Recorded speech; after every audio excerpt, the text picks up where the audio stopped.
Hi and welcome to Let's Talk eBay. My name is Rich Pasini. Today is August 28, 2021. Thank you for tuning in. I just want to start by saying thank you to all the new subscribers who recently subscribed to my channel. I hope you like the content. You come back for more. Today, I want to talk about making mistakes, okay? Learn from your mistakes when it comes to selling on eBay. And I want to share some of my mistakes. Hopefully, they'll help you out so you don't make the same one. So I hope you could stick around and hear me out, what I have to say, because in the end, it should be beneficial and helpful to you. So I hope you guys can stick around, especially if you're a newbie or maybe you are a seasoned seller. You might, experience, you might not experience what I went through. Maybe you have, but you'll never know until you watch the video. All right. I don't know if you guys, I'm going to keep you updated. For those who do follow me, this is the paperwork for the Cuisinart coffee maker. And I got 3 windows opened up. I'm going to show you when it comes to filing a claim with the United States Postal Service, UPS, and FedEx. Now, FedEx, I never did a claim with them, but I'm just going to take you to the windows there and show you, how to go about it, whatever, what needs to be done prior to filling stuff out. Yes, so it took about 5 to 10 business days for them to get back to me. I ended up faxing them. It's 9 pages. And let me just recap what happened here. What happened was I sent this Cuisinart to a person that lives in Nashville, Tennessee. They got it. They claimed it doesn't work, which I find to be wrong, which is not true because I wouldn't sell a non-working item. But regardless, I always give the buyer the benefit of the doubt. It's a possibility it could have got damaged on the way there. And exactly, that's from what I seen from the photos, that's how it looked. Seriously. The box, what I received it after he got it, he sent it back to me. It came back to me, the box was crushed. I took photos of it. I don't know if I could I guess I could post the photos up there in a little bit, maybe, if I don't forget. Sometimes I forget, folks, I apologize. But the box came back, it was pretty crushed up, on the sides, on the corner. When I removed the contents out of it, the bottom of the Cuisinart coffee maker was damaged. It was cracked. It wasn't like that when I had it. Everything got all this messed up. I'm going to throw it out. So anyway, what I want to share with you guys is when it comes to filing a claim with UPS, this is, they recommend you hold on to it for a couple of weeks just in case they want to have a driver pick it up to investigate to make sure, that you're not pulling a funny, you're not being funny with this in which you try to scare them out of money. That's not the case here. Okay, that is not the case. What happened, like I said again, was I sent it to them, to the buyer. He claimed it was a defect or wasn't working properly, which is not true. And then with that, he wanted his money back. Okay, and I said, okay, send it back. You got 30 days, free returns. I paid the return shipping. I said, no problem, send it back. So the way UPS works, there's a little slight difference in the way UPS works with FedEx. Now, with this here, with the FedEx and with the UPS one, I didn't do a FedEx one. I hope I don't have to. With the UPS one, just to keep you guys abreast with that, I explained to them in a letter. I've written a letter too that went along with it, that went along with all the documentation. They also want you to print out the forms. There's the forms that you got to print out, and like I said, I ended up faxing it over to them. Okay. I sent them a picture of the item itself damaged. I wanted to send more photos, but I couldn't get it to work for some reason. Their system was not uptaking the photos. I was going to show them the 4 corners of the box, how banged, how crushed it was. But I only ended up selling them one with the cracked bottom of it. The bottom of the Cuisinart was cracked. So anyway, I asked them. I said, "Look, I'm paying." I sent a letter. I said, "I'm paying the full return." Let's see, right over here. I can even properly read it out to you. I'm sorry, guys. Here, I just sent a brief letter right here. It's over here. Dear Sir Mano, this was dated August 15, 2021. It says, Dear Sir Mano, I am contacting you in regards to this claim. This is the first time filling out this form. I'm not sure of what I can claim at this time. I'm refunded to buy a full amount, which comes to $82.89, as shown in a correspondent email. I'm paying the UPS charge for me to ship it to the buyer, and I'm paying it UPS returned to me. In other words, I'm paying for the buyer who sent it to me because I offer free returns. It cost just to have him send it back to me. It was I'm gonna write it down here. I think it was like $32 or something like that there, something along that line. $32.89. I made him a check. I had to make him a check. You know why I made him a check? Because with eBay, when you're refunding a buyer, this buyer contacted me, not outside of eBay. He emailed me. You see, eBay, just to share with you guys, especially newbies, the seasoned sellers may know, you may or may not.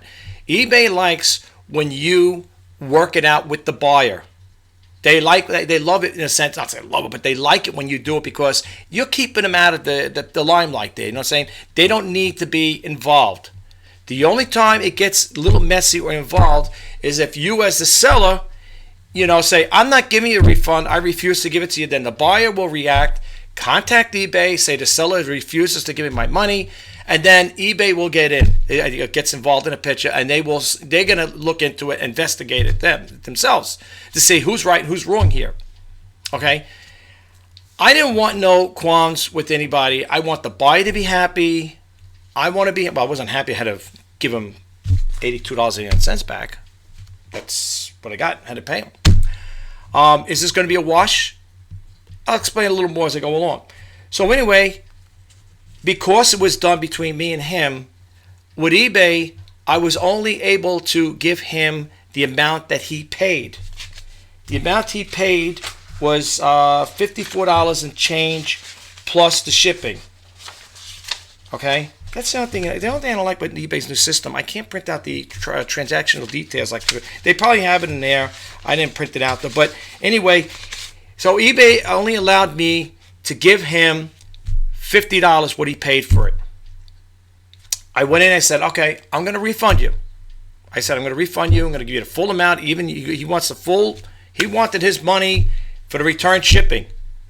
Okay, and I paid for it.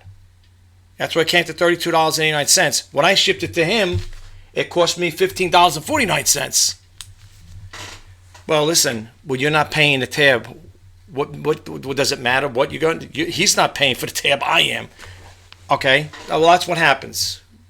Look. If you're going to be in this business, you got to step up to the plate and deal with it. That's it. It's either like the old saying, you can't take the heat out of the kitchen. There's no ifs, ands, or buts, no way around it. You could rebuttal. You could call up eBay or text them and say, listen, I think this is not right. This is not right. He's claiming it's not working. He claims it's a defect, not working. I don't sell defective items. I don't. I mean, no, they're not defective. If something's broken, I will put for parts not working. But anyway, I gave him the benefit of doubt. It's not even a wash. I'm going to take a loss on it, somewhat of a loss. Not 100% loss, but somewhat of a loss. So I wanted to pay him back. eBay, I wanted to go and see if I could put other figures in there. Wouldn't do it. It wouldn't let me do it. He paid $50 plus the tax, whatever, and plus the insertion fees. It came to, I don't know, $60, whatever it was, whatever eBay charges. It was ridiculous. That's all I could give him. That's all he can get back from eBay. And what happens is sometimes, and he'll say, oh, I want the tax money too. Let me explain something to you folks. Okay?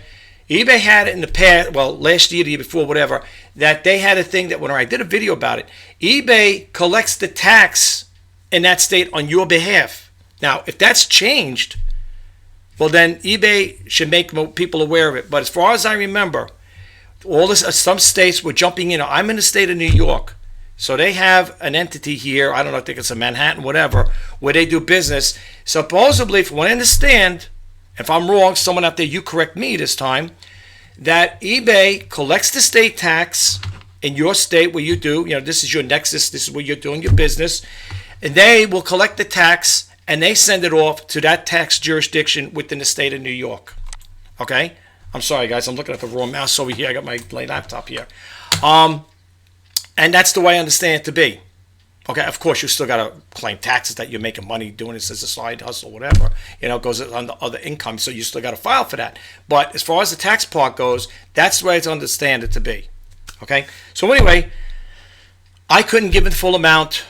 I messaged a buyer. I took a snapshot of it. I said, look, this is the error I'm getting. I can't give you your full amount, which was $82.89. I said, I can't give it to you. I'm sorry. I can't. I said, what I'm going to do is I'm going to pay it through eBay, let eBay refund you on their end, and I will cut you a business check for $32.49. 89 cents. I got a copy of the check here. That's all I could do. Okay? Now, here's the thing. With UPS, they give you, you're covered up to $100 with UPS. Okay? They give it to $100. Now, here's the thing. That letter I wrote, I didn't finish reading the letter, I don't think, right? Yeah. Let me just recap it again. I'm sorry, guys. I don't know how long this video is going to take, but I'm going to try to do the best I can with this. So if you could stick around and hear me out, please do. All right. Recap. Dear Sir and Madam, this was done August 15, 2021. Dear Sir and Madam, I'm contacting you in regards to the claim. This is the first time filling out this form. I'm not sure what I can claim at this time. I'm refunding the buyer full amount, which is $82.09, as shown in the corresponding email. I'm paying the UPS charge for me to ship it to the buyer, and now I am paying UPS to return it to me. Okay? I'm not sure of those amounts, so they could be refunded as well as the cost of the item itself. If I made an error, I do apologize. If so, please correct the amount that is claimed.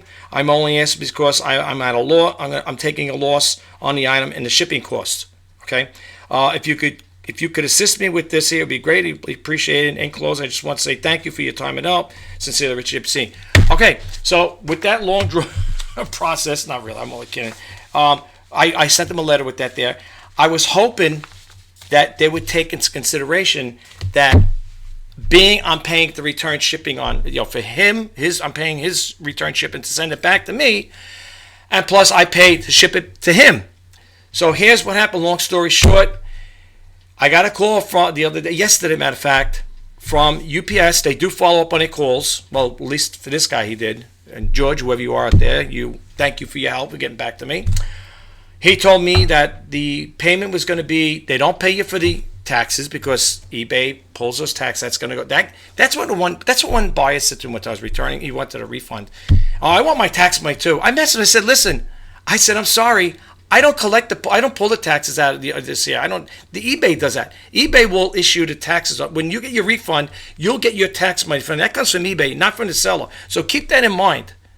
Okay? A lot of these buyers, they're under the impression that, because they pay taxes, when they bought the item, that it's, you're going to pay the full amount. eBay takes that out. eBay gives the tax money that they paid for that jurisdiction, whatever state they're in. eBay will give it to them. You have nothing to do with that. Okay? So, that's on eBay's part. Okay? Yeah, that they take care of that there. And then the insertion fees, like for this thing I'm going to show you, it's a joke when I'm putting it for a claim. But you know what? I'm putting in for it anyway. The amount, you're going to probably say, you're probably thinking, Rich, is it even worth it? Well, you know what? It's going to come to like $5, whatever, $4 or $5. I'm going to take it anyway. You know how I look at it? This is how I look at it, folks. That $5, what I'm getting for this claim that I'm going to put in with the U.S. Postal Service, will pay for my month's starter store. My starter store for eBay is $4.95 a month or something like that. So the way I look at it is that claim I'm putting in for is going to pay for that there. Okay? What can I tell you? That's the way it is, I consider myself a frugal entrepreneur, and why should I take a total loss on it? But anyway, so this guy's happy from the UPS, from the Cuisinart. He got it. I'm going to hold on to it. The check will be here sometime next week. Today is Saturday. It's the 28th. So it'll be here sometime next week, probably sometime in September, whatever, either the 31st or September. And also, while I got your attention, hopefully, I'm going to be doing an end-of-month sales for the month of August. So when I put it out there, for you guys who do follow me, newbies, whatever, or even if you are a seasoned seller, check it out. This way you can get an idea of what's sold for the whole month of August. I'm not going to put it out now. I want to wait to see if I get any more sales, and then I'm going to do it. But that'll be on the 31st, which is a Tuesday. So if you got a chance, check out the video. I'll try to keep it as short as possible, folks. I keep saying it all the time, but sometimes you can't wrap a lot of things up in 5 or 10 minutes. I mean, it's just too much stuff to put out there. Okay? I mean, I like to consolidate stuff, but I can't do it. It's not that easy. for me anyway. Okay, so he's got his money back. He's a happy camper. I'm a happy camper. Now, in regards to the money, like I said, I'm getting, I think I told you, between $60 and $70, something like that. Here's what they're doing. Remember I was telling you there was two figures as far as like money-wise with the shipping. I paid $15.49, and he paid $32 and change, I think it was, to ship out, because that's what I ended up making a check for. UPS is going to pay me the $50 for the Cuisinart. That's for the Cuisinart. $50 plus I'm getting my $15.49. They're not paying. They're not going to give me his. They give me mine because I am the sender. Okay, they go by the sender. Okay, I am the sender. I am the one that owns the product, whatever. I'm the one that shipped it out. So I'm getting the 50. At the two, they probably like it that way anyway. I was hoping I was going to get both because I tried to explain in that letter, that brief letter, that I'm paying for everything, for him and my stuff. But needless to say, I'll take it. Okay, I'll take it. All right. So there you go. So I'm happy with that. It wasn't a complete loss. At least I'm getting something back, and a decent chunk of money that, you know, it's not like a wash where I have to write over and say, oh, I took a total loss on it. So that's the deal with that. UPS, now again, I don't know if it should work like that for a lot of people. If you do put in a claim, I would hope that they would honor that. They're honoring it for me. Okay, so I am getting that money back for that product that was broken. Okay, and the other thing they tell you is if you could hold on to the item for a couple of weeks, just in case they need to pick it up and do their own investigation, see it. I told the lady when I called her up, I spoke to the lady the first time. The second time, the guy calling back to confirm that they're making a payment. She said I would hold on for a couple of weeks just in case. She goes, if not, because I told her, I said, look, I'm not going to keep it in storage, so I want to discard it. I want to throw it out. She goes, no, well, you could do that in time to come, but if you could just hold on to it just in case. All right, I'm going to give it 2 weeks. I'll leave it in a storage facility. If they don't claim it, call up and say, well, come pick it up. That goes in the garbage, plain and simple. I'm not going to keep that part. I'm not going to keep that in my storage facility. Okay. I wrote a little sheet here. What I want to share with you guys. Let me, I guess I'm kind of like bouncing around here a little here. All right. Well, let me just read what I wrote over here really quick here. I'm sorry, guys, because, there are so many things I want to share with you guys. It just gets to be too mind-consuming, believe me. I wrote over here a little sheet. Today's topic, learn from your mistakes when it comes to selling on eBay. Go over the differences for returns when it comes to putting in for claims, okay? If you use UPS, the handling charge, of course, and so on and so forth. Put it in for the UPS and the USPS and so on. Talk about doing the right thing by ending your listings. Okay, we're going to get to that in a little bit. Let's go over to this here. Let me talk about this one here. This is the other claim I'm putting in for the Timex Nature Sound Clock. Let me bump over here, and we're not going to go to that one just yet. And let me click over here.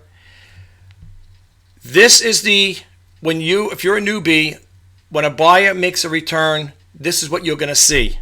Okay, you're going to see the return started. Well, first eBay is going to notify you that, hey, the buyer wants to return this item, and this is how the process starts. It's return started. The item is shipped. The item will be delivered. This guy is pretty smart. He's right on the money. It's going to come the 30th. Because I offer 30-day free returns. If he did not send it, just to share this with you guys, if he did not send it on the 30th, eBay closes this issue out. Okay? And from what I understand, that's it. The buyer he keeps it, as far as I know, unless he tries to appeal it or fight it. Okay, which is not a lot of money here, folks, as you can see.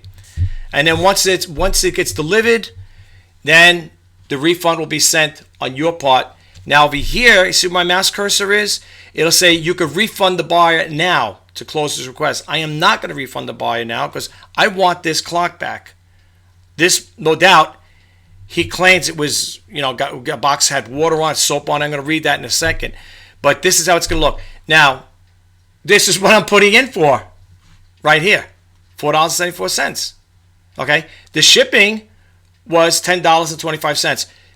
Let me explain something. This is what I was told from the Postal Service. Now, this was sent. That's why I had to go in that folder. This was sent with USPS priority mail.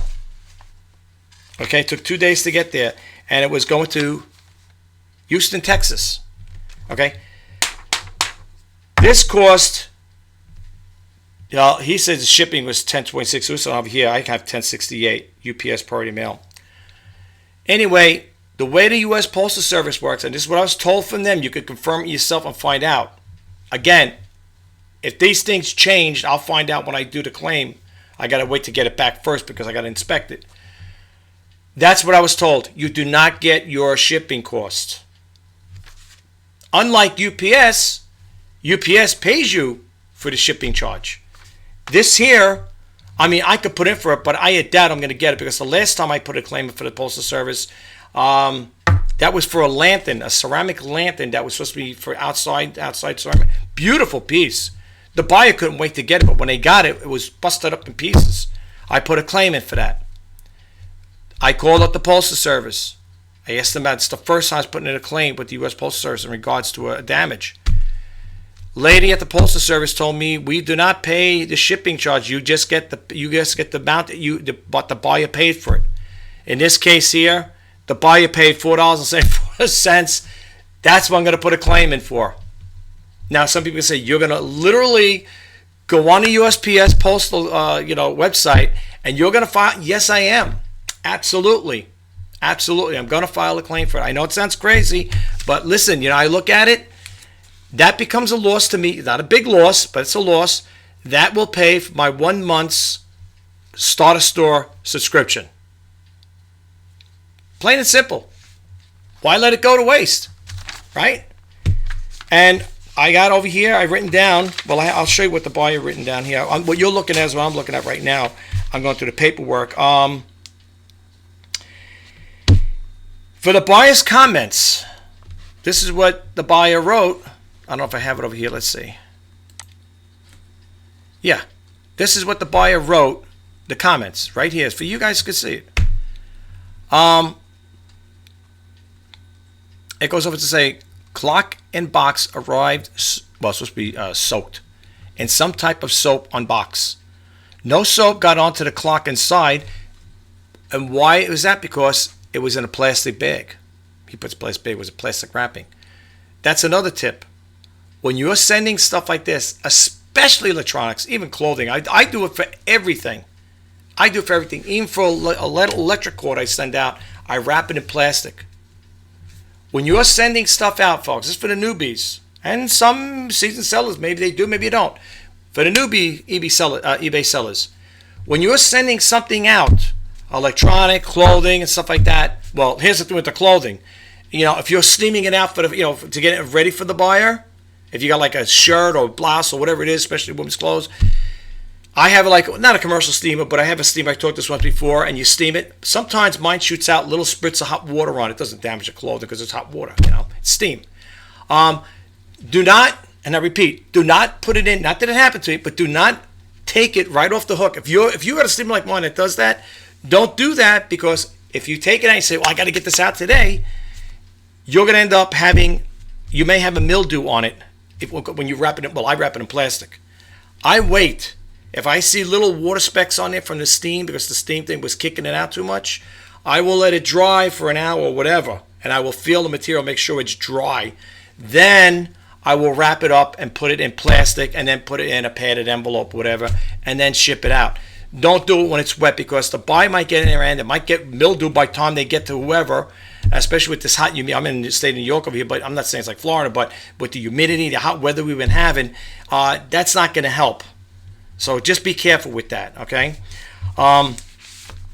Yeah, but anyway, getting back with the plastic.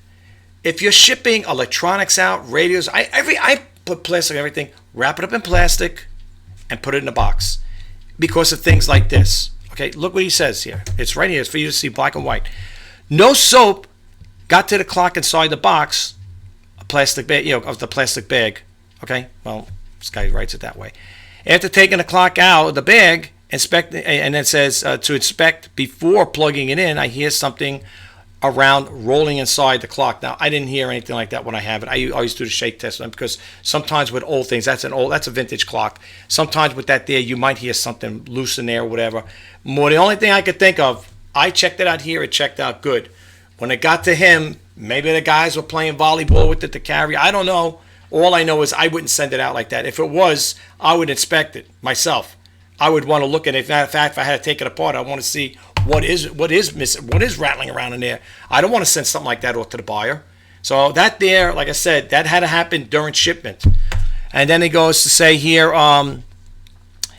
yeah, he looked in there. I plugged it into the. He goes, all right. Then Anthony says, I hear something rolling inside the clock. I plugged the clock into the electrical socket to see if it worked, and it didn't work on the alarm setting. Made no sound, and the faceplate stayed crooked when operated. I don't always talk about faceplate. Maybe it's the thing that turns. The clock time worked.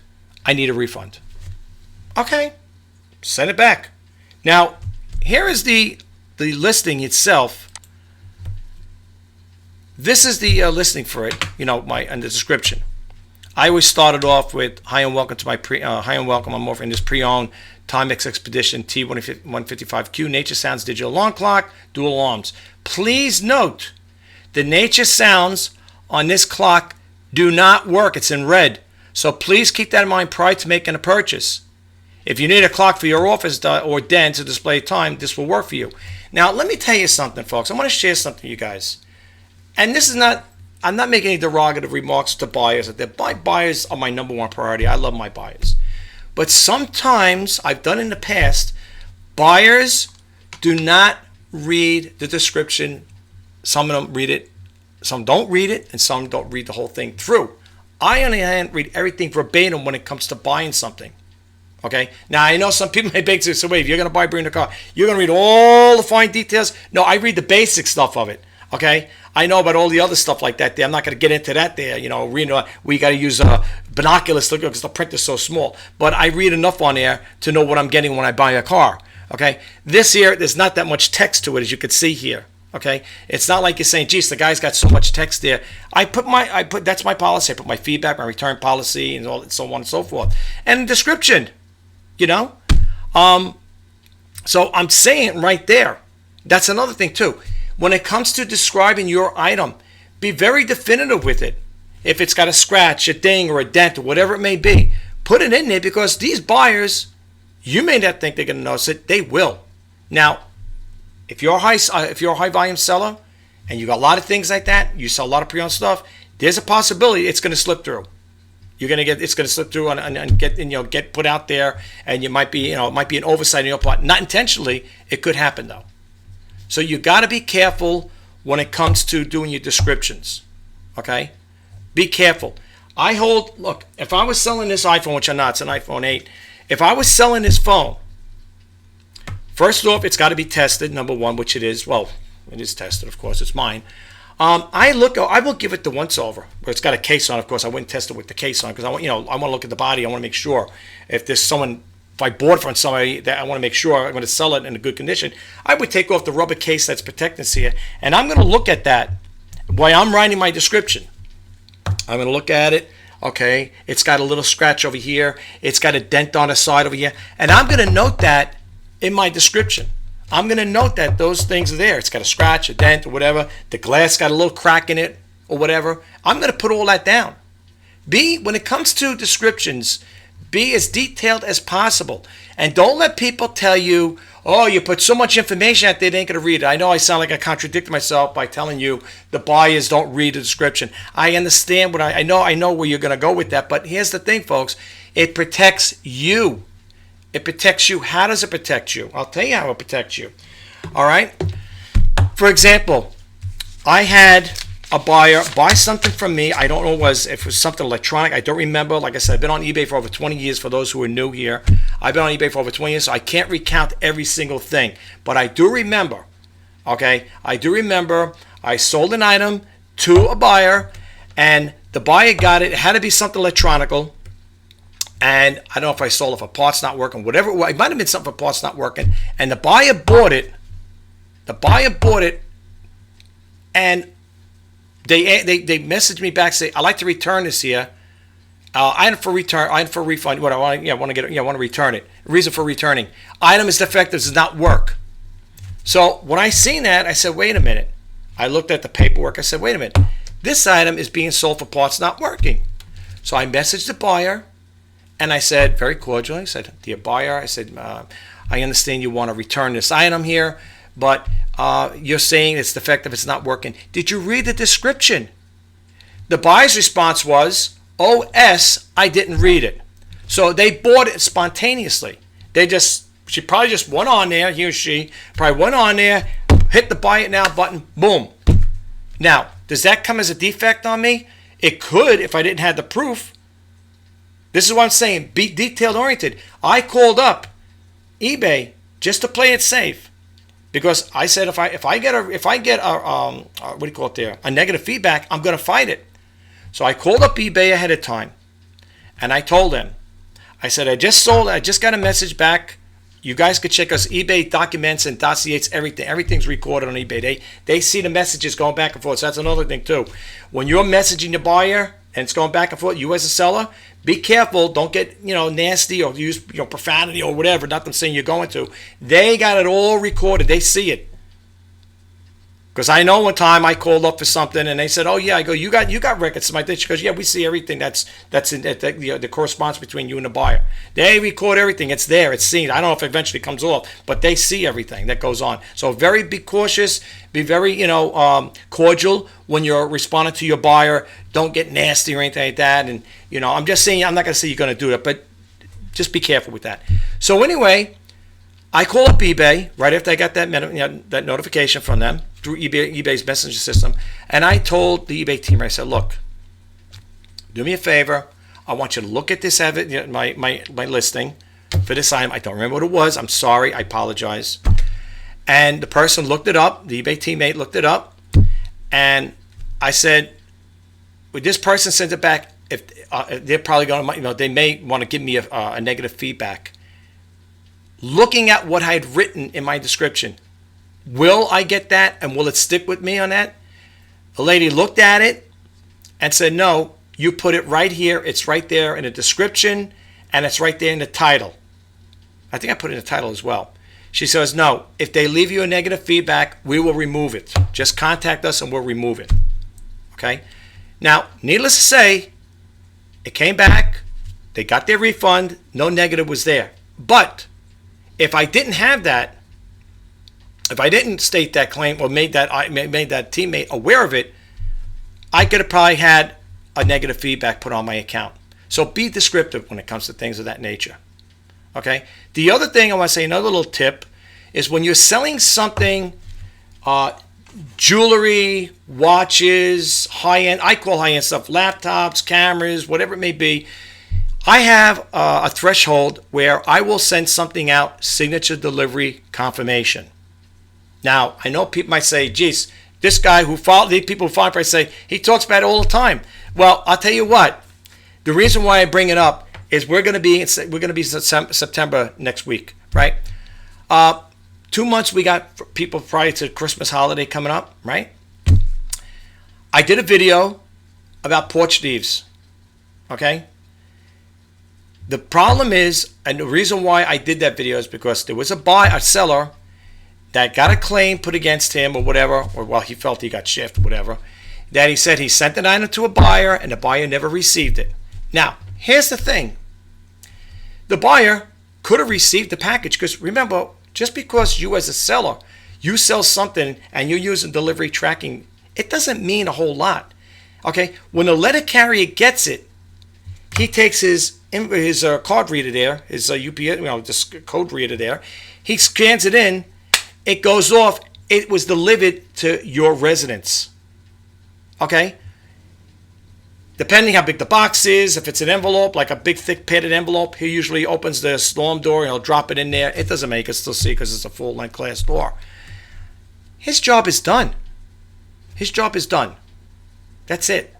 Now, if you had, and here's the thing. Now, it could be true what the buyer is saying. So I say you got to give the buyer the benefit of the doubt. It may have been delivered, but a porch thief came there and took it. Okay? It happens. You ever see those Ring commercials? They're showing you people, they're pulling up in cars and they see a package on the, and supposedly those are true stories there. Those are true things that they're putting on there. Ring. It's the Ring, the door. But we got one for our house. And you see the people coming. They got a whole bunch of them. Okay, they did a compilation of it of how many people are stealing people's packages. Now here's the thing: the way around that, especially if you're a newbie, again, if you have a threshold, if you could afford to lose money, which I can't, anything over $100, it goes signature delivery confirmation. Why? Because I want that person who gets that item, I want them to sign for it. They gotta sign for it. Someone at that residence has to sign for it. Is it foolproof?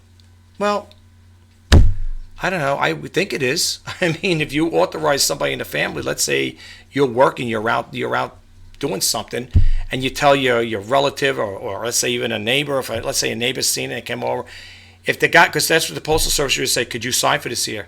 You know, when they ring your doorbell, if you come answering the door, all right, your neighbor's not going to walk into your house. But I'm just saying, let's say you got a relative, a cousin there, somebody visiting, and you just tell them, listen, if a package comes here, just sign for it. Tell them you could sign for it.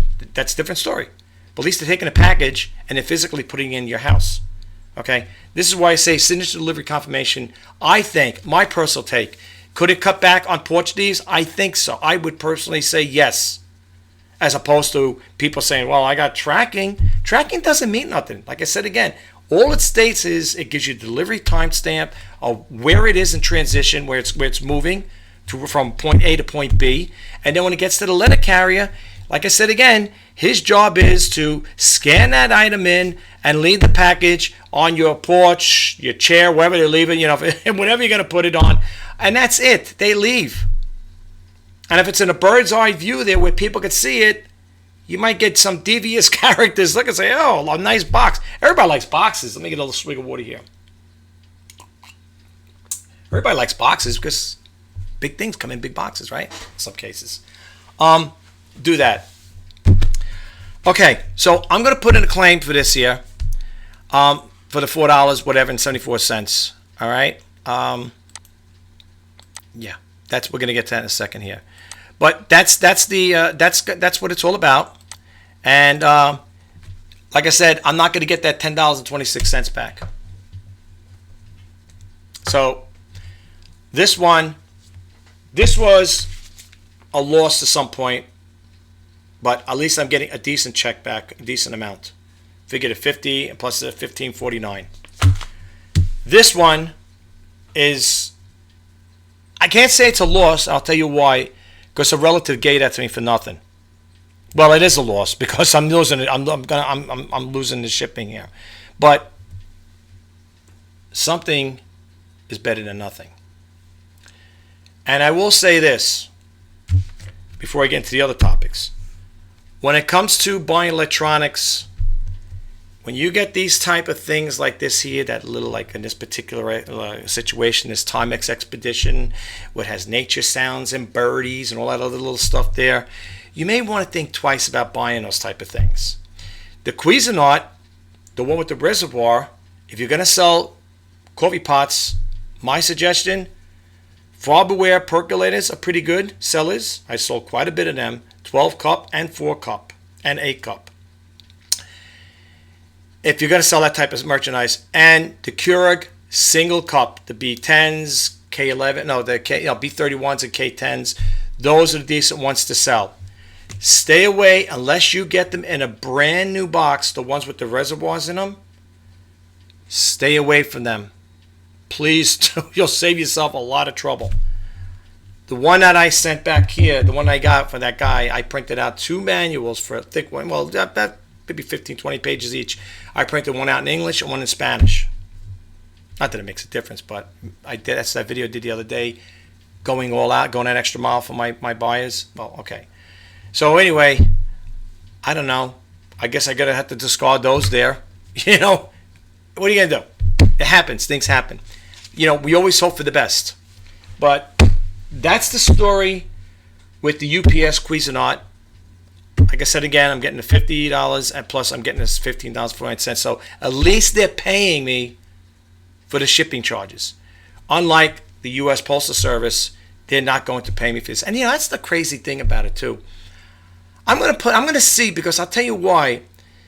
You know, the box, according to this, and that's why I printed out this documentation is all ready to go. I'm waiting for the thing to get back. I printed out the correspondence that the guy wrote in here that the box was soaked in soap or whatever. And I'm going to shoot this stuff off to the Postal Service. I'm going to, when I put the claim in, because I think it's only fair that I should get that shipping back here, because they're the ones that damaged it, according to him, not me. Because when I shipped it out, that thing was in a nice dry box. So I don't know what he's talking about, soaked in soap. I don't know what the purpose that would be. I don't have a clue. But this is what he wrote. That's why I showed you in there. But we're going to see where that goes. And I will keep you guys abreast. I'm just looking over here with this. Yeah, this is the paperwork for it. I'm going to keep you guys abreast of what's going on with that as far as that part goes. So let's put this paperwork over here. And what was the other thing I want to share with you guys? Let's go over here. This is the filing a claim thing. If you got to file a claim, this is the site you're going to go to, UPS, file domestic claim. It'll tell you right over here, insured mail where the insurance was purchased separately or included with the service is eligible for indemnity claim if the mail piece was lost, arrived damaged, including with broken or missing pieces. And then I have insured mail pieces, collect on delivery COD items, registered mail with insurance, priority mail express items. Now, unless this changed, the way I understand it, I will not be getting my shipping cost, which I think is wrong. Okay. Let's see approved claims. Let's read this here. Your claim may be completely approved in part. After your claim is approved, you should receive the payment for the claim amount in 7 to 10 business days. UPS does not pay a claim higher than the item's actual value, which we know that. Okay, denied claims can be partially denied. Your decision will be a letter will list the reason for denial. First appeal, final appeal. You can appeal it all you want. This is where you're going to go when it comes to filing. This is what I got to do when I get the box back. Take pictures of it, and then I'm going to file a claim. I know it's a small amount, but I'm going to do it anyway. Okay, so this is where you're going to go to file a domestic claim with the United States Postal Service. UPS has their claim support. I logged in, whatever. You get the alerts. It's the customer support. When it tells you to start a claim, you can start a claim for packages that have been lost. Same thing. Damage of collected delivery and payment was not received. You can read the loss. You can read more into this here. Okay. I'm not saying it's going to happen to you. Hopefully it don't happen to you. I hope it don't. All right. And then you're going to ask them the common questions. Report the problem with my package. How long does it take for a claim process to take? Mine, I think it's like I said, it take about 2 weeks. But according, I filed it last week, so this would be like the second week. That's why they're saying you're going to get your check. I think they said it takes about 2 weeks. It's okay. I don't care as long as they're getting something back for it. Okay, so you would fill this out. They also, I think they have a number where you can call up as well.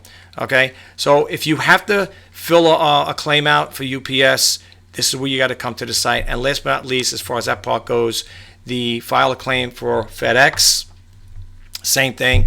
They want you for some reason to do it online. Now, UPS, I was able to fax it. I think the other one with the Postal Service, the first one for the broken lantern, that one there, I had to fax someone from them. I was able to fax that them. I'd rather fax it.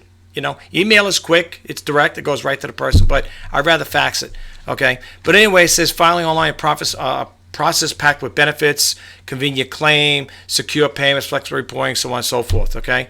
And they'll tell you how to file step-by-step instructions. Okay. All right. So that's what we got there. Now, the other things I want to go with really quick. Let me bump out of here. The other things I want to share with you guys really quick. I had a buyer that bought. Well, here's the thing. I have a Sony boombox that I haven't sold. Right. I had on eBay. He made an offer, and this is what's going to happen to you guys at their newbies. Well, the seasoned sellers probably noticed, but the newbies. He made an offer. I accepted the offer. Believe it or not, I sent this buyer 3 invoices as a reminder. I usually do, the protocol for me is I send 2 invoices, one day, one in the morning, whatever, depending on what it is, and then before the day is over, I'll send 2 within that one day. Now people say, yeah, but maybe you're hounding the guy, man, that's why I don't want to pay. Well, business is business. I mean, life still goes on. We still got to make a living here. I usually send a letter then afterwards. I contact them. Again, this is all done through eBay. And I will tell them, dear buyer, your item is ready to be shipped. If you thank you for your purchase and so on and so forth, right? Thank you for shopping with RJ Pasini. If you no longer want this item, please let us know so it can be relisted. Now, here's the thing. Now, this was recently. I'm still waiting for it. This buyer for this item has to the 31st to make restitution of payment for this item. If not, I could cancel the item without getting a defect on my my seller account. How do I know this? I called up eBay and I inquired about it. And they told me, I go, can I cancel this person out? They're not responding to my invoices. They're not responding to my mail, my email, my messaging. Well, if you do that, you can, but you're going to get a defect on your account. Now, I want to give the buyer the benefit of the doubt again, because I can be patient to a point. But, try that in Walmart. Go to a store like Walmart or Target and say, listen, I'll pay you when I get around to it. I'll pay you in a couple of days. You make your purchases right there and then. All right. Now, people, I know I'm going to get flack on this. People say the reason why that's happening is because you have best offer. If you don't like waiting for your money, get rid of the best offers. Well, that happens. It doesn't happen too frequently, but it happens. This person here, the only thing that's a little suspicious about this is this person here has got a funny address. I'm not going to get into it with you, but this person's got a funny address. Okay, so I'm a little unsure about this. There may be something more to this. Okay, what happens with that, folks? Again, especially for the newbies, what happens is when you have a person conducting a business like this, and you're trying to conduct business, because you're looking at this as a business, that messes you up. Well, messes me up for the simple reason is I had either 3 or 4 people watching that item. One of them might have been a potential buyer who would have made restitution probably within that day at some point or another, or the next day. I lost those buyers. They're gone. They're probably out searching somebody else, and they're going to probably buy from somebody else. Because it is buyer's negligence, because the buyer did not take the initiative to follow through with the payment process, I've lost money like that. Now, he's still entitled, according to eBay, he's got 5 days. Tuesday of next week, his day is up. I could cancel it out. But I'm going to give him the benefit of the doubt. I'm going to wait and see. And if nothing happens on that day, I'm done with him or her. I'm done with them. There's no way of knowing, who's good and who's bad as far as buyers. Some people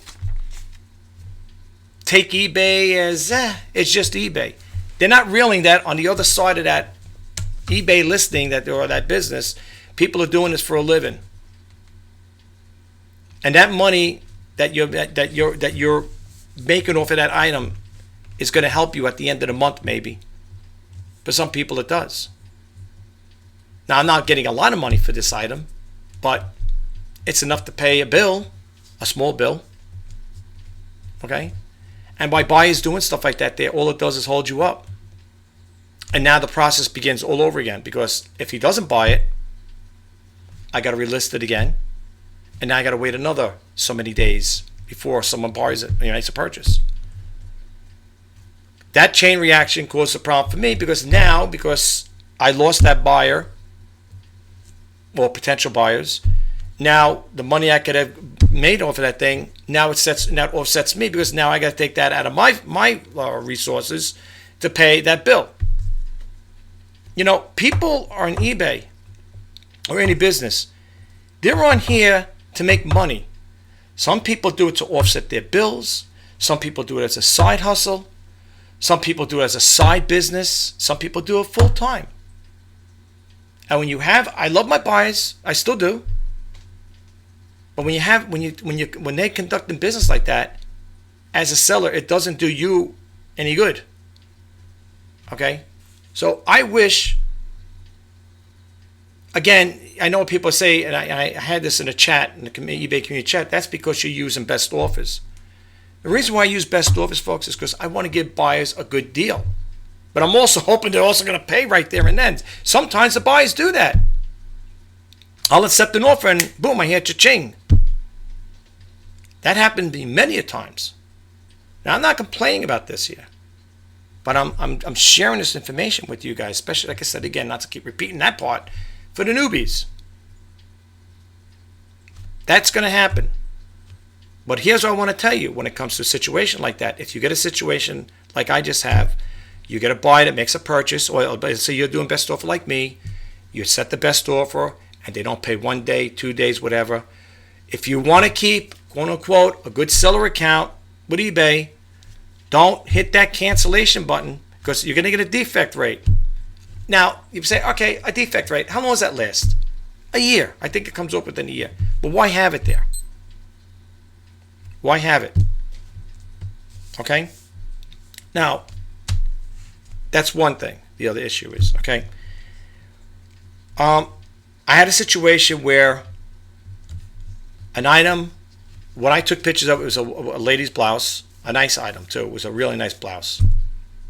When I took the pictures, the blouse looked nice. It looked great. No markings on it whatsoever. Wrap it up in plastic, put the dry cleaning basket, plastic bag over it to keep it there, put it in a storage facility, yada, yada, yada, everything's good. A buyer makes a purchase, go pick up the item. I don't think it was me. Maybe somebody was in there else besides me doing some stuff, inventory checking, who knows. I noticed a little mark near the button loop. So what do? I end up canceling the order. I messaged and says, when do you want to cancel it? And I said, I put the choices that they have is out of stock and something else. That's the choices eBay gives. I think it's only 2. I don't remember what the other one is. That caused me to get a defect on my account. So here's words to the wise. If you have a situation like that, where you do have an item, and it got damaged somehow or whatever, if it's really damaged, and you put it out of stock, from what I understand, that becomes a defect. Because it's like, I guess eBay holds you accountable. Like, well, you don't keep track of your inventory? Again, it's not the worst thing in the world, but you'll get a defect on your account. But here's the thing. When the situation arises like that, rather than just say, I'm going to cancel it out, and then give your excuse, use the excuse that eBay has pre-formatted in there, out of stock or what, I can't forget the other one is. Contact the buyer, let the buyer know if there's something equivalent to it. Let's say it's a blouse, like it was. You can message them by say, explain to them, this is what I should have done. I did it later on. I canceled it first, and then I messaged the buyer. Message the buyer saying the item has been damaged. It's got a marking on it. Therefore, I don't want to sell it. I don't feel the item is not sellable. However, I do have other women's clothing. If you are interested in, please let me know. If not, please let me know if you want to cancel the order. Give the buyer the benefit that the buyer comes back and says, I'm not interested in the other ones. I want to cancel the order. As long as you got that acknowledgement from the buyer stating to you it's okay to cancel the order, you will not get any defect rate. Because on the choices there that come up, it'll say, select the reason for canceling. The buyer asked me to cancel it out. Once you put that in there, you hit the button, boom, it's done. The automatic refund goes to them. I don't know if it's an automatic. I think it's usually an automatic, or in some cases, you might have to do it manually to issue a refund. Either or, it doesn't matter. They're getting their money back. Okay? These are mistakes that will keep you with a good seller account, a good seller performance as well. Now, I'm not only a power seller, I'm also a top-rated seller plus. Okay? Let alone, I've been on eBay for over 20 years. You might say, geez, well, Listen, that's pretty good. I mean, if I've been on that long and I haven't had that many issues like this here, I think I'm doing something right. Remember one thing. The claims I'm putting in is not my fault. That's the carrier's fault. Okay, I can't help it if I pack it up and make sure things, look at my, and this is the other thing too. And I'll say it again and again in my videos. Go to my eBay listings. And if you want to check me out, just go to shop-rjpasini-for-great-deals. Read the comments on my listings, for the people left. See what those buyers are saying about my service. And then if you're a person that's maybe you may be a potential buyer, maybe you are a buyer that you're a subscriber but you bought from me before, you could probably attest to what I'm saying. I make sure when I send stuff out, it's well packaged. In some cases, it's double boxed. And in some cases, even if I have to pay a little extra because I double boxed something and I made sure that thing was packed good, I don't care. You know what my main thing is? As long as it gets to the buyer in one piece and not in pieces. That's how I feel about it. And I will continue to keep my business on that straight path like that. But if you guys want to check me out on my eBay listings, if you want to buy anything from me, if you see anything that you find interest, whatever, please check out some of my feedbacks first. That's all they ask. It'll take 2 seconds, whatever, a minute or so. Just look up, just scroll down, read what some of the people are saying. You decide for yourself. I work with my buyers. I've been accepting a lot of best offers only because they're reasonable. But I do work with my buyers. My buyers, as I said it once and I'll say it again, they are my number one priority, my buyers. And I will jump through hoops to keep them happy. Hey, I gave that guy a check for $32.89. I could have probably, asked him, can you meet me halfway? Can we split the cost on it? But I said, you know what? Give it to him. Write it off as a semi-loss. I mean, I'm getting something back for it, like I said. Leave it at that, or just bite the bullet and say, okay, that's it. That is what it is. But these are the mistakes I don't want to see you guys make. I just want to see over here really quick here. Yeah, when it comes to, like I said again, when it comes to those things there, when it comes to a buyer, they have if there's something that's wrong, let's say you got something, you didn't realize it was broken, stuff like that, and the person made the purchase, contact the buyer first before you cancel it out. That's all I'm telling you. Let them tell you when they acknowledge and say, no, I want to cancel it out. They give you an authorization, a written authorization, basically through the email messenger system, saying they'll cancel it out. That's good enough.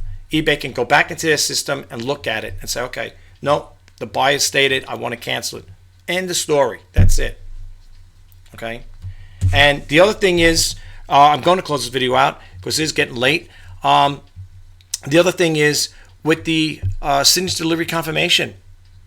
If you send something out with signature delivery confirmation, and you got to set your own thresholds up. Mine's anything over $100, it goes that way. Now, another safe way to do it, if you want to play the safe way, is you could keep it anything over $50, because if you're using USPS priority mail, you're insured already, attracted and insured for up to $50. So that could be your threshold. Anything over $50, and you're sending an item out, you might want to use the signature delivery confirmation. Okay. I'm not saying it's going to be, it's not like one of the best things in the world, but as far as like leaving a package there, it's a lot better than doing that there, because people think, oh, I got the item tracked.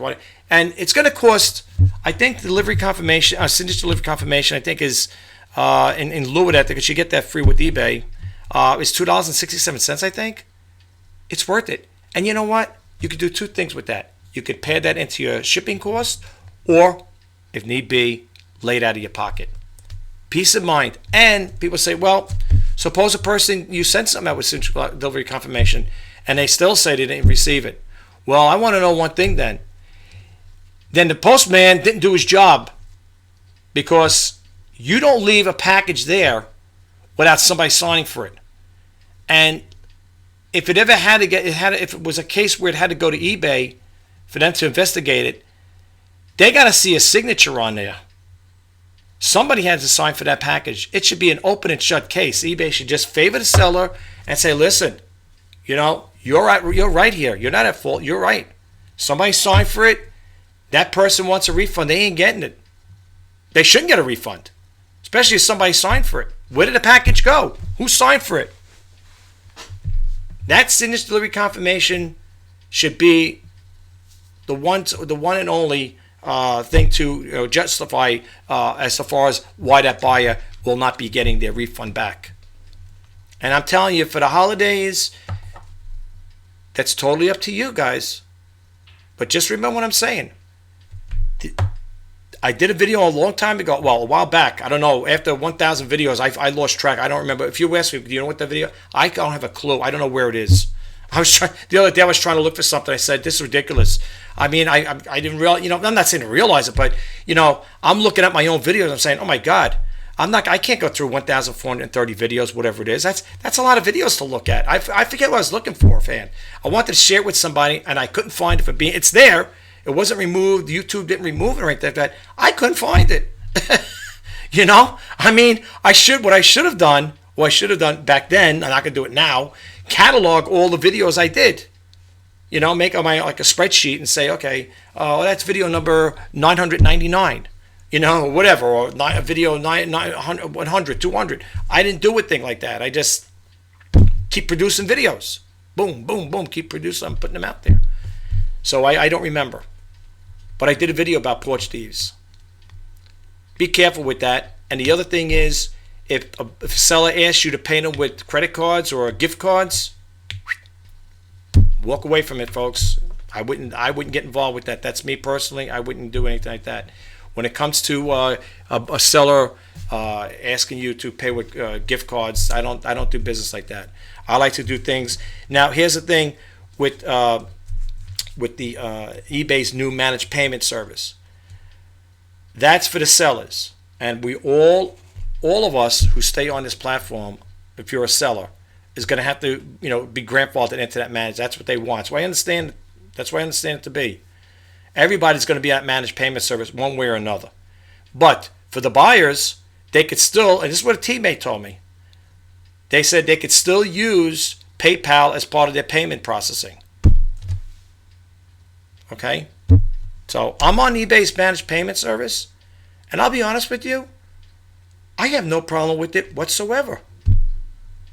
The payment, the only time they hold the payments, like for this guy here with this $15, for the Timex clock, they're gonna hold. It'll tell you we're gonna hold $15. We're gonna hold in funds. They're gonna hold $15 because this guy's gonna get his money one way or another because eBay is holding the funds, which is fair.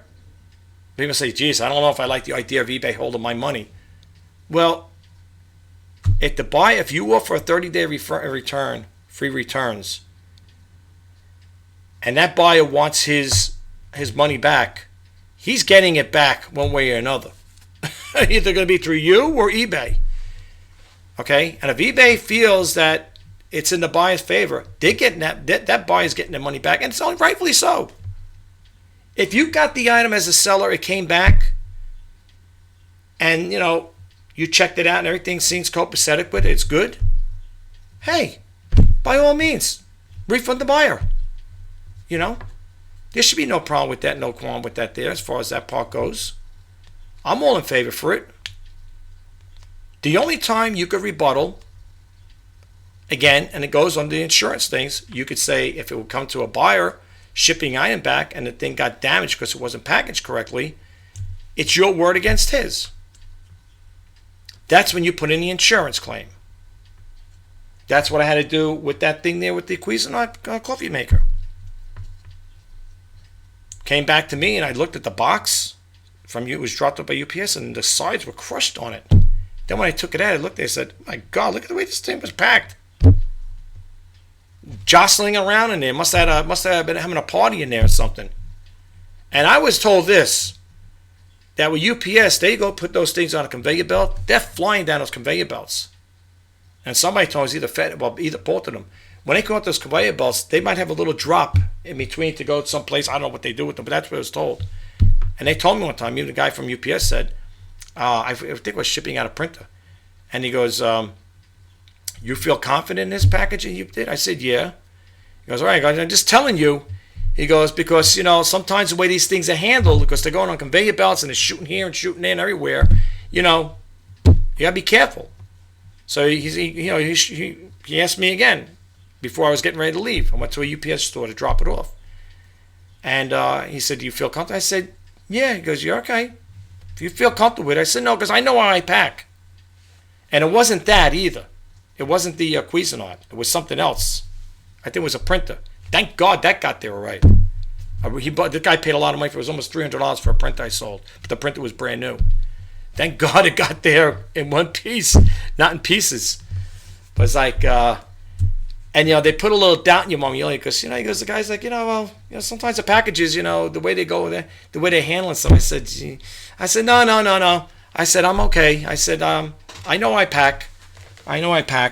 If sometimes in some cases, if it's something's really delicate or something I feel needs extra, packing, I will double pack it, double box it.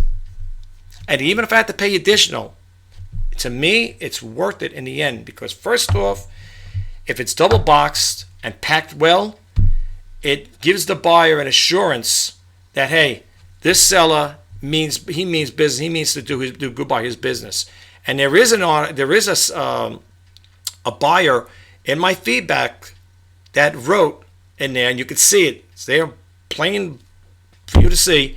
Buyer double boxed it. He double boxed the item. I do that with certain things, because I don't want that particular item to get busted up or broken. So yes, I will do it. And if I have to spend an extra few bucks out of my pocket, so now the weight went up on it. They already paid. Okay, the buyer already paid, so they did their part.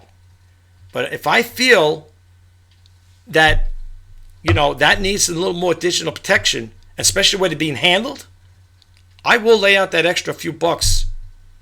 Peace of mind, and I know it's and I got rest assured that the way I pack, it should get there with no problem. This thing with the Cuisinart, there should be no reason why it ended up the way it did. Okay? If you see in the box how it looked crushed on the sides, I could see why it got broken. And I think UPS, looking at the pictures, probably said, wow, yeah, I don't sell broken things like not that. If it was broken, whereas I'd put in there. And another tip, if you are doing something that is broken or something, or you're selling for parts not working, put it in your title and the description. Put it in there if they could see it. For parts not working. Put it in the bio, in the description as well. Or conditions. You have another thing, that little window, conditions exist. Conditions something there. It's another little window they got. Put in there. Condition specifics or something like that, or item condition, whatever. Put it in there.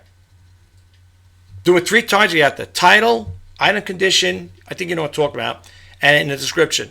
This way you're covered. You got all your bases covered. And then you could also put in there, if there's something that's got to be that's important, that needs to be read, put in there into that item description or your title, please read, or please read the description prior to making a purchase. And this way you're covered, you're protected. If you do those things, hopefully, and I say hopefully, you should have no problem when it comes to making good, or hopefully making good on a return item, as long as you protect yourself that way. Okay? These are the things I wanted to share with you guys. I can't think of anything else right now. That's basically it. And I just want to say this in closing this video. I know it's going to be a long video, but I can't tell you all this stuff in 10, 15 minutes. I'm sorry. It's just too much stuff to share. But I will say this, though. First off, I want to thank you again to all the new subscribers. I really do appreciate you guys taking the time out to, giving me a chance to listen to my videos. On this channel, for all intents and purposes, I call it the His Initiative. Help, inspire, and share. Somebody who follow you probably, I heard this already. Well, for the newbies, when I say to help, inspire, and share, That's exactly what my YouTube channel is all about, folks. I want to help people. I want to inspire them. And I want to share information with you guys. I don't have a book to sell you. I don't have a dream to sell you. All I could do right now is share my personal experiences that I had with eBay, which I love eBay. Okay, that's my number one selling platform. And I want to share. I want to keep you guys in the loop of what's going on.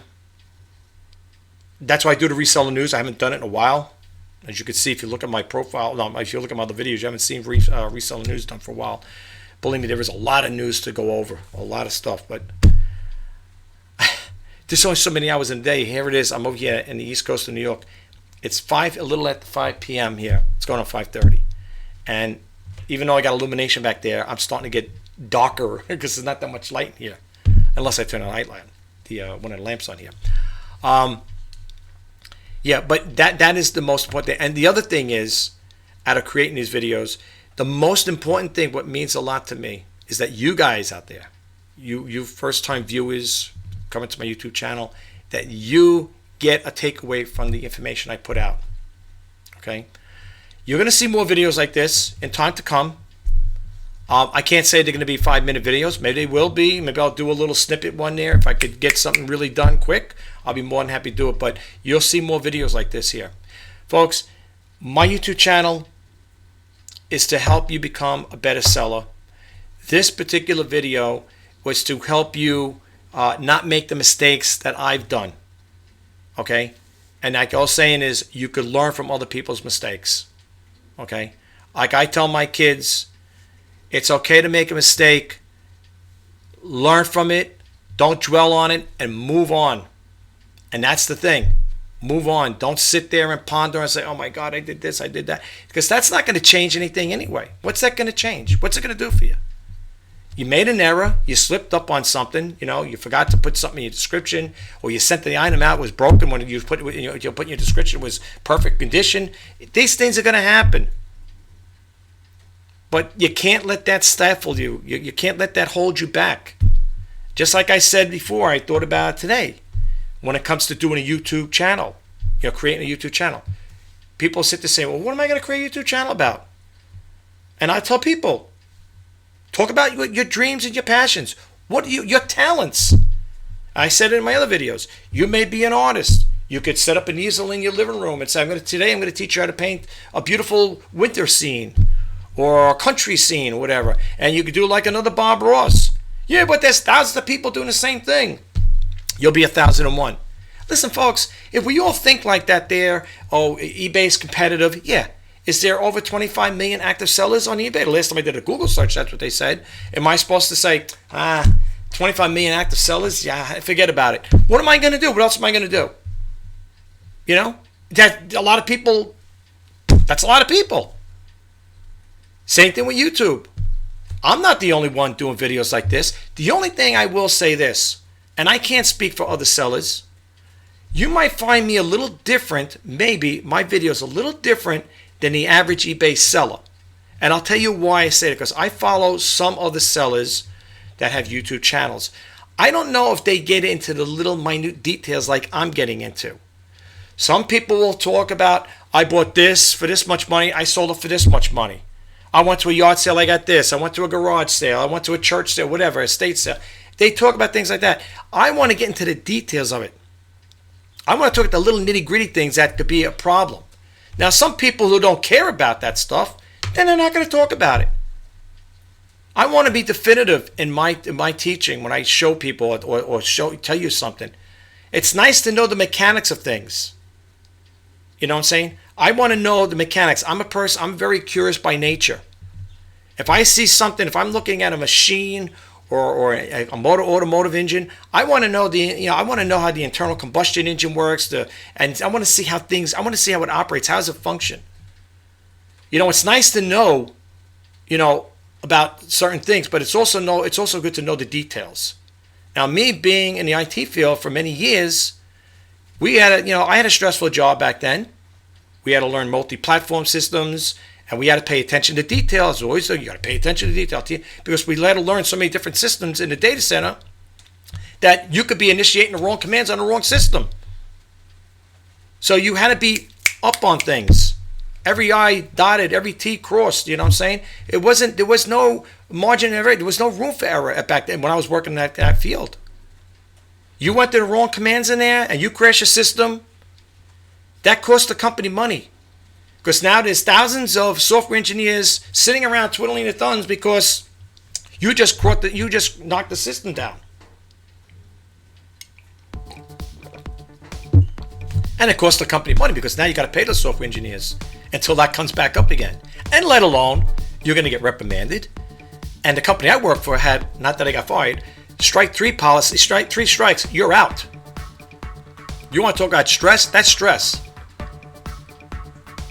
So that's why I relate the two with this. It's nice to know the front end of eBay, but it's also nice to know the back end of how it works behind the scenes. Okay? And the more you follow me, and the more subscribers I get, I'm going to keep sharing this information with you guys. I'm going to share it with you guys. I'm going to put it out there. I'm not putting this information out to hinder you. It's to help you. And the only way you're gonna get a take away from it or help out of it is by subscribing to my channel and hear and listen to what I have to say. If I'm wrong with something, maybe I might be a little off key with something, drop a comment below and say, hey, Rich, you know that thing that you're talking about? That's not the way it really works. Notify me. I can take constructive criticism. You know, as long as people don't curse me out and say bad things, that's fine. I'll respond to you. But that's the way I am. And I'm not making any derogatory remarks about the other sellers who have YouTube channels. They're great people. I don't know them personally, but I check out their videos. And they do put out good content. It's just that we're a little different. They do things a little different than I do, you know? But anyway, it's getting darker in here. We have an overcast over here. I'm getting darker. I can see as the screen goes on. Let me turn a light on. Let there be light. This is what I'm over there. Guy should have had it on right from the beginning, right? I know. I'm not trying to conserve electricity either, believe me. It was early. I should have done this video a lot earlier. It's going on, like I said, 5:30 now. So, but anyway, guys, listen. I'm gonna let you guys go. If there's anything you want to, me to recap on this topics, drop a comment below, and I will be more than happy to respond to you guys. Okay. That's basically what I have for you right now. I hope this information helps, and I do hope you get a takeaway from it. Like I said, today is August 28th, 2021. You're watching Let's Talk eBay. My name is Rich Pasini, your eBay power seller. Should have the power seller hour. That's what it should have been, right? Yeah, I should do that, right? The eBay power seller hour. Yeah, I don't know. I'm just toying around with it. Anyway, I just want to say, as I always say in my closing videos, if you are thinking about selling on eBay or you are a seller on eBay, I am wishing you guys all the best in sales. Until the next time, bye-bye for now.